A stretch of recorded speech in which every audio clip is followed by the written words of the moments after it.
This section zooms into governmentality as a concept to explain the implementation of development policies. I will briefly explain the concept of governmentality and apply it to the context of SDGs. An understanding of governmentality is important as it shows how SDGs are governed.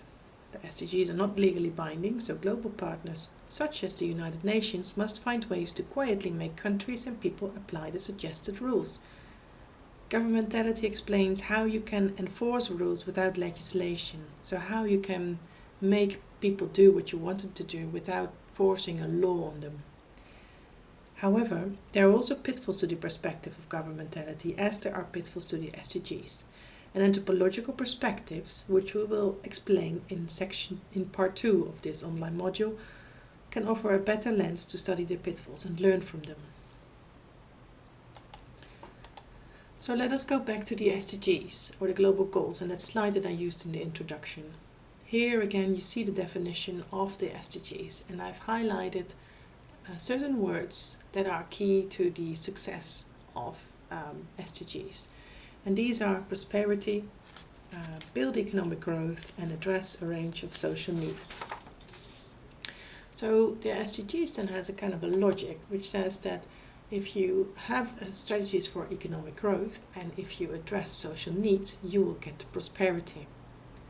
And that is the lure, I think, to draw people in and to make them become interested in SDGs, because the idea of having prosperity is something that is attractive. There's also another logic to this.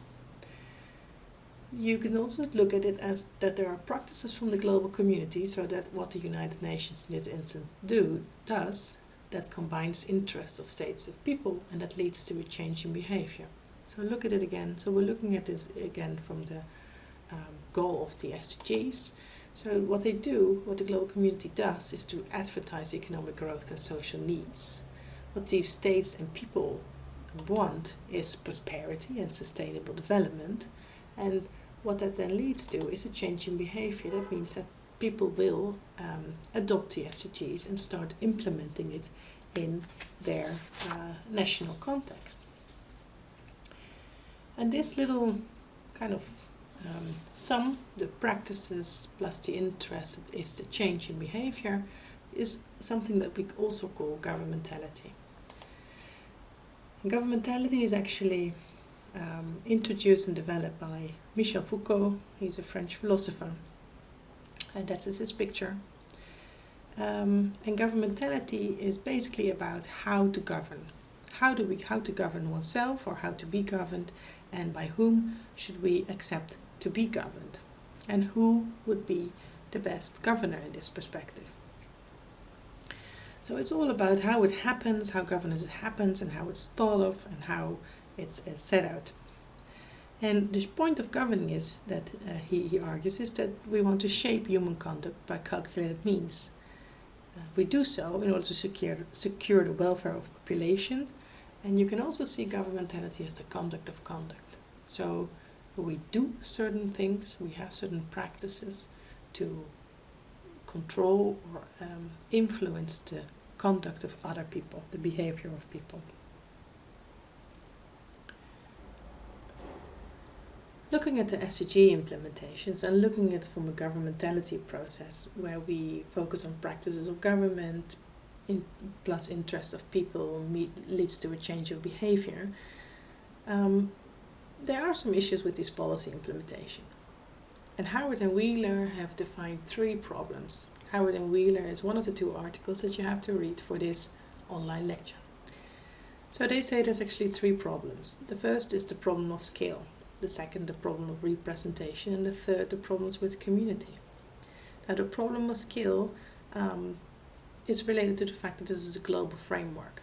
And the global framework for development means that you have to do away with all the local details and all the local context, and in fact produce a homogenization of context and interest. And what this resulted is that the global standards of the SDGs are rolled out and implemented in ways that often serve the interest of the rich few or the better off few, and not so much all the local communities and the poorest of the poor. Now, the problem with representation and participation links to the fact that it's really difficult to design adequate and legitimate representation of citizens in global policies.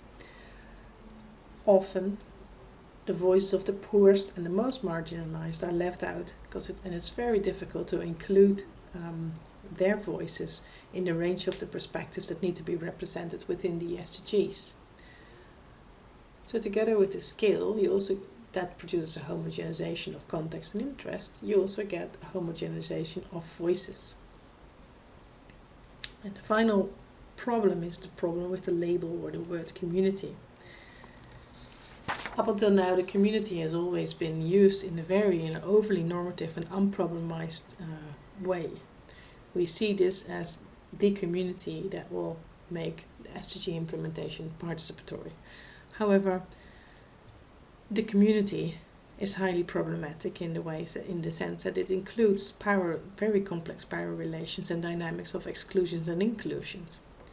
And these are often overlooked by just saying we have to involve the community in these processes. So looking back on the governmentality perspective and the fact that you have to work through the interest of people to get the change in behavior, you can actually ask yourself, so whose interests are then addressed by the government practices?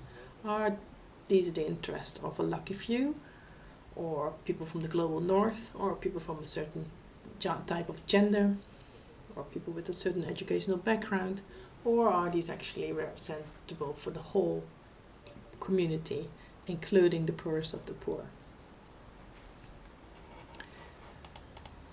Now, this is an analysis of the SDG implementation, but we can also look at the governmentality perspectives in detail. And now there are also some issues or some points that you need to think about when using a governmentality perspective.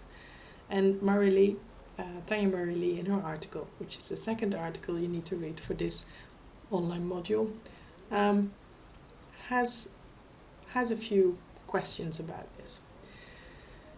So her article also says that the governmentality people themselves that are studying governance processes are actually acknowledging that governmentality is a bit of a fragile concept. There are many contested locals, and there's very diverse affiliations between people that connects these practices and interests. And these contestations and the diverse affiliations make these governmentality processes very, very risky. So yes, governmentality scholars are actually saying, yeah, indeed, this is one of the weaker points of the perspective. And then Marie-Lee says, okay, so why not ask you the anthropological how questions? Why not apply the anthropological perspectives? And this is actually what she's going to do, and which I'm going to explain further in section 2. So instead of saying, okay, there are many contestations within governmentality, the anthropological perspectives would then ask, how is contestation manifested? And how are these diverse affiliations and connections between people, how are the relays secured? And how do these diverse affiliations shape the resulting formations? And how is risks factored in calculations? These are all the more anthropological questions that are valuable to truly see how an implementation of a policy happens, and if that implementation is actually doing something for local communities. So to wrap up this part 1, there's a few conclusions that I want to give to you. First, on the SDGs, we talked about the fact that the SDGs are non-legally binding framework, so there's no real legislation that say you must do this or you must do that. The SDGs are basically an agreement between countries from the north and the south. But however, there are some issues with SDG implementations, and one of the things that we highlighted today is citizens' participation, and this relates to the interest of people and whose interest the government is serving. And then there's also some conclusions on governmentality. So governmentality is an important perspective to study the SDGs, and it's definitely worthwhile to look at these policy processes from a governmentality perspective. However, while it does recognize the pitfalls, and it does say something about, for example, citizens' participation and the fact that it represents certain interests and others it doesn't represent, it doesn't really offer an analytical lens to study these pitfalls. And this is something that we're going to do in part 2 of this online module. And then we'll talk about assemblages.